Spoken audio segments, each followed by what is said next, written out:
many of you always tell me that you guys don't have a super to start the fading process, like to skin the create the first guideline. So in this case I'm using my MV with the lever closed, and just to show you guys that it's kind of the same thing. Reason why I use the super is because it has more power and it skins everything really nicely, to say it like that. But you know, you can use anything pretty much that has that cuts very close, right? So as you can see, my client had a lot of hair. He hadn't gotten a haircut in a while. Usually he waits for me to cut it. He goes to college, so when he comes back home, then he gets a haircut. So yep, he's one of those extremely loyal clients. So anyways, so here how you can see I'm using my trimmer just to kind of like really cut the hair really close, so I can shave it. It makes it easier for me to shave. You know, just that's an extra step I gotta do. When I use the super, I don't have to because I use the 5-0. So anyway, here I'm gonna start kind of like starting my fading process. I have a lot of bulk on the sides, like hair is very long, so I'm using clipper over comb technique to start fading, kind of, and more than anything to remove bulk from the top to the sides. It's important for you to be able to see where you're working. You know, I see sometimes that I see barbers that they try to fade and they don't see what they're doing because there's so much hair going on, and instead of removing it, just kind of trying to fade. I think it stays longer like that. Like if you remove the hair, you already know, like have like a more cleaner canvas, to say it like that, so it makes it easier for you to work, you know. So for me it's important to be able to be comfortable in an area that I'm working. So here I'm using my shaver. I'm skinning the bottom under the first guideline that I make. I'm leaving a very small guide, maybe like a quarter of an inch, just to be able to fade the shaved part into my first guideline, which was with the machine closed. In this case, the client has very thick hair, so you're gonna make sure that you don't take the shaver too close to the first guideline, because now you're gonna leave a line there that's gonna be very hard to remove. So here I'm going to create my second guideline. It's gonna be with the machine open, and then we're gonna go ahead and close and start fading that line right away. We're gonna start from bottom to top and then from top to bottom, just to make sure it's fully raised. How I said, the client has really thick hair, so it takes a lot of like repetition and like fading and going up and going down, and just to kind of get it like right. He has a lot of indents on his head too, and some parts are more dense than others, so this is actually a kind of difficult hairstyle to do, to be honest with you. Like every time that he comes get a haircut, like I take a little extra, just because you know, it takes a little extra work to get it to look nice, you know. So that's just the way it is. Sometimes you get those clients that's kind of easy to fade, and some clients are harder to fade. So this is one of the hard ones, at least for me, you know. Like everybody's different, remember that. So here we're gonna go ahead and use a number 2, and then we're gonna start first with the lever open, and then we're gonna go ahead and close it little by little, as you know, as we progress. So here we're gonna go ahead and kind of start kind of taking the fade, like with number 2, we kind of started fading, I guess, the top to the side, to say it like that. So I mean, we have removed a lot of that bulk already using clipper over comb, but you can see here I'm still using clipper over comb to kind of blend that top with the sides. We're not going to cut the top is already the length that the client wants. We're just going to texture the top after. So you know, we're fading pretty much into the whatever length is on the top. So here we're using number 1, lever down, and then we're gonna start fading from the 1 to the 2, right? The long one to the letter open, that will be kind of like 1.5. So here I wanted to show you guys the way I do it, because some of you don't have the 1.5. So I show you, I'm gonna fade with the back of the guard, how you can see the bottom part. You know, that's gonna give me like a little extra length, so it's gonna avoid me having to use the 1.5 for those of you who don't have it. This applies to WAHL clippers as well.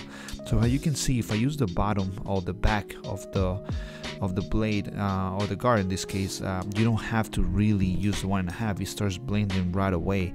So that's a good tip that I wanted to show you guys. Many of you don't have the half or the 1.5, and you guys are always asking me how to fade it. So this is the way you fade it, right? Using the back of the guard, it gives you a little bit of extra length so you avoid having to use the other guards.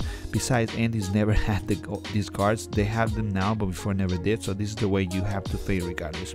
So here I'm using a 1/16 or 0, and just to kind of continue fading whatever I needed to fade.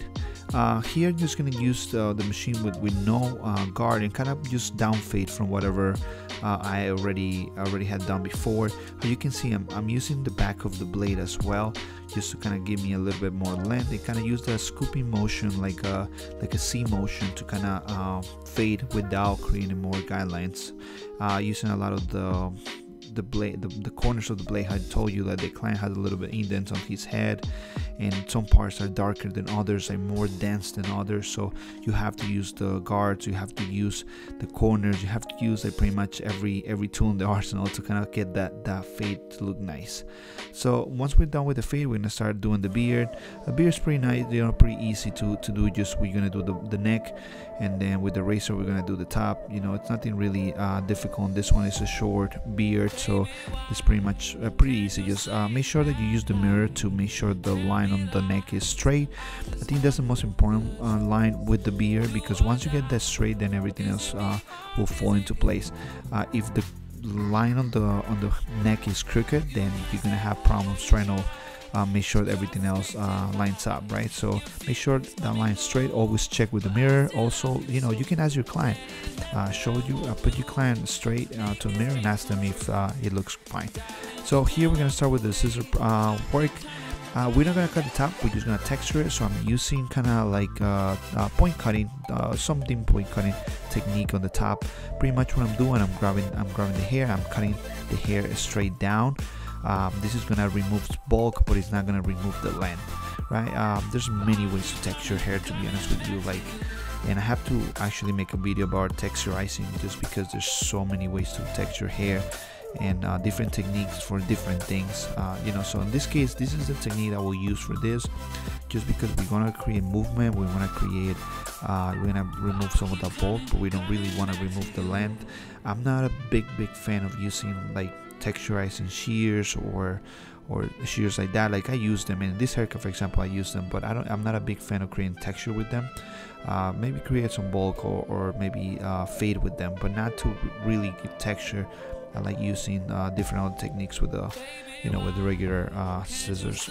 So anyway, here I'm applying a little bit of product, and then I'm gonna blow dry the hair. In this case, the client, how you can see, has curly hair, so we're gonna have to blow dry. I'm using medium heat with high flow or high speed, and then you're just gonna start from the back and then just start moving forward. Once the back gets dry, then you start moving, you grab another section and you start drying that. We're gonna dry everything back, and then just the front is gonna go, it's gonna be dried a little bit up. That's all, that's the only difference. This type of hair takes a little bit of time to dry. I think it took me like 10 minutes just to kind of fully blow dry his hair kind of straight, but you know, that's just the way it is. So here you can see it's already blow dried. So here I'm using these are more like thinning shears, to say it like that. They have a lot of teeth, and I'm just using it to kind of blend the sides a little bit, the fade, kind of make the fade a little bit softer and blend it with the top.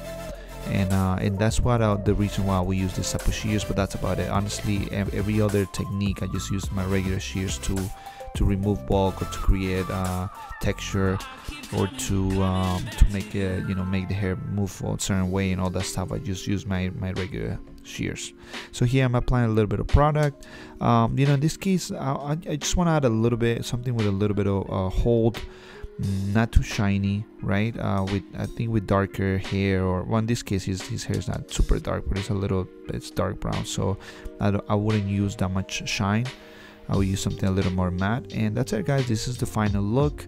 So if you guys have clients with this type of hair, I hope this video was helpful. This hair was thick and it has a lot of indents and dents in some parts, so it's not the easiest hair to cut, but I hope this video helps you in some way. So don't forget to subscribe, like it, and I'll see you guys on the next one. Take care.